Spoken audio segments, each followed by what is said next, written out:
மட்டுமே. அதை என்ன தெரியுமா? அதுக்கு அர்த்தம் முழு மூடாதவர்கள் தமிழர்கள் என்று நான் சொல்கிறேன். இது நான் தான் சொல்கிறேன். மொழி வெறியே இல்லாதவர்கள் தமிழர்கள் மட்டுமே. எல்லா மொழி பாருங்க, எப்படியாவது தங்கள் மொழியை கொண்டு வந்து விட வேண்டும், செம்மொழி ஆக்க வேண்டும் என்று நேர்த்தைக்கு பிறந்த மொழிகள் கூட இன்னைக்கு அவங்க போராடிட்டு இருக்காங்க, எங்க மொழி செம்மொழி என்று. ஆனால் எத்தனை ஆண்டுகள் ஆகிவிட்டது நம்முடைய மொழியை செம்மொழி என்று நாம் அறிவிப்பதற்கு. அதற்கு யார் போராடினாங்க? நம்ம போராடல, வெளிநாட்டுல தோத்தம் போராடுமா. நிறைய பேர் அப்படி போராடிதான் நாம் செம்மொழியே ஆக்க முடிஞ்சது. ஆதி மொழியை நினைச்சு பாருங்க. அப்ப ஆன்மீகத்தினுடைய ஆதி மொழியை என்னவென்று கேட்டீர்கள் என்றால் தமிழ் தான். ஆனால் இன்றைக்கு நாம் நினைக்கக்கூடிய ஆன்மீகம் அல்ல. அதை உள்ளுணர்ந்து கொண்டவர் நம்முடைய வள்ளலார் ஒருவர் தான். அதை தான் நினைக்கணும். கர்ம சித்தி என்று சொன்னார் அப்ப சுவாமிகளை சொல்லும், யோக சுத்தி என்று சொன்னால் சம்பந்தரை சொல்லும். ஆனால் முதல் ஞான சித்தர் யார் என்று கேட்டால் உங்களுக்கு தெரிந்ததுதான். முதல் ஞான சித்தர் யார் என்று கேட்டால் நம்முடைய வள்ளலார். உண்மையிலே அவர்தான். ஏனென்றால் அவர்தான் ஒளி உடலுக்குள் வந்து வெளியே வரக்கூடிய தன்மையை பெற்ற ஒரே ஒரு சித்தர் வள்ளலார் மட்டும்தாங்க, வேற யாரும் கிடையாது. ஒளியை உள்ளே புகுத்தி ஒளியை வெளியே எடுத்த ஒரே ஒரு சித்தர் நம்முடைய வள்ளலார் மட்டுமே. அதை என்ன தெரியுமா? அதுக்கு அர்த்தம் முழு முதல் கடவுளை முதலிலே தரிசனம் செய்தவர் வள்ளலார் மட்டும்தான், வேற யாரும். இதுக்கு முந்தைய இல்லை, இப்போ இல்லை. இனி யாராவது உங்கள இருந்து வந்தாலும் வரட்டுமே, வரட்டும் என்று நாம் நினைக்கிறோம்.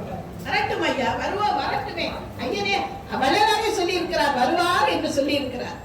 அதனால முழுமுதற் கடவுளை சந்தித்த ஒரே வள்ளல் நம்முடைய வள்ளலார் மட்டுமே. எனவே அதைதான் நம்ம புரிந்து கொள்ள வேண்டும். நாம் இன்னைக்கு ஏதோ உட்கார்ந்து கொண்டு சன்மார்க்கம் என்று பேசுகிறோம் என்று நினைத்துக் கொள்ள வேண்டாம். தொன்மையான சமயமே என்னவென்று கேட்டார்கள் என்றால் சன்மார்க்கம் தான். சுத்த சன்மார்க்கம் ஒன்றே. அதனால்தான் சமய வேதங்களும் ஆசார வேதங்களும் சுத்த சன்மார்க்கத்தை நாம் கடைபிடிக்கும் போது நம்மை விட்டு அது விலகி போய்விடும். அதைத்தான் சொல்லும். அதனால தங்கள் அனுபவங்களை உணர்ந்து எழுந்தருளக்கூடியவன். மாமிசம் அவர் சொல்றார், மாமிசம் உண்பவன் ஈசனே ஆயினும் வேண்டாம் அப்படின்னு சொல்லக்கூடிய அறிஞர் இருக்கிறார். ஈசனாக இருந்தாலும் தெரியாது அந்த துலால் உண்ணாமை.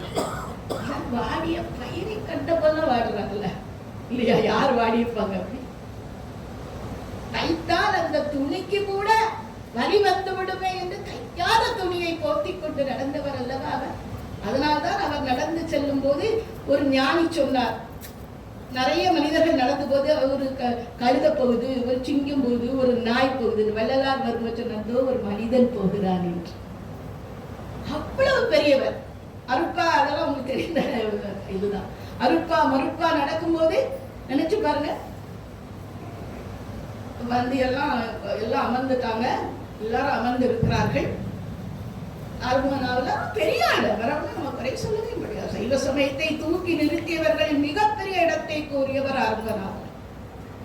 ஆனால் ஒரு சில விடயங்கள் அது சொல்லுவாங்க, பல கதைகள் அதுக்கு இருக்கிறது. ஏன் அருட்பாவை மருட்பா என்று அவர் சொன்னார் என்பதற்கு பல காரணங்கள். இந்த நாயகன் நாயகி பாவத்தை வள்ளலார் பாடிய காரணத்தினால் அவர் அதை வெறுத்தார் என்று. அப்படி பார்த்தால் எல்லாரும் தான் நாயகன் நாயகி பாவத்தை பாடியிருந்தார்கள். அதெல்லாம் ஒரு காரணங்களாக அவரவர்கள் அறிவுக்கு தென்பட்ட மாதிரி சொல்லிக் கொள்கிறார்கள், அவ்வளவே.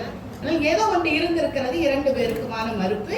அது எங்க வரப்போகுது, இது மறுப்பாவாம் என்று வழக்கு கோர்ட்டுக்கே போயாச்சு.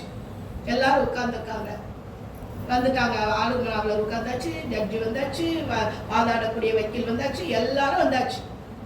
நம்ம ஐயா வருவார், எப்படி வருவார், நிற்கிறார் பாருங்க. இப்படித்தானே வந்திருப்பார், அவ்வளோ அழகா, அவ்வளோ மென்மையா, அப்படி ஒரு சிரித்த முகம். எப்பவுமே கருணை முகம், சிரித்த முகம் என்று சொல்வதை விட கருணை முகம். நீங்களும் எல்லாம் சிரிச்சுட்டே இருந்தா அப்ப கருணையா இருக்கும் முகமே.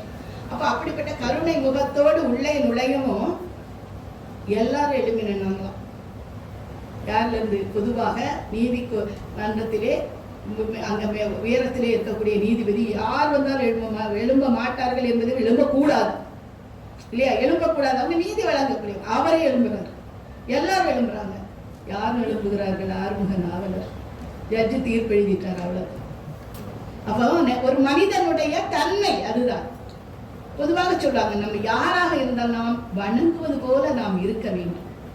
நம்மை விரட்டுவது போல நம்முடைய தோற்றமோ அல்லது நம்முடைய செயல்பாடுகளோ எதுவுமே இருக்கக்கூடாது என்பதை நமக்கு சொல்லி சென்றவர் தான் நம்முடைய அருள் பிரகாச வள்ளலார்.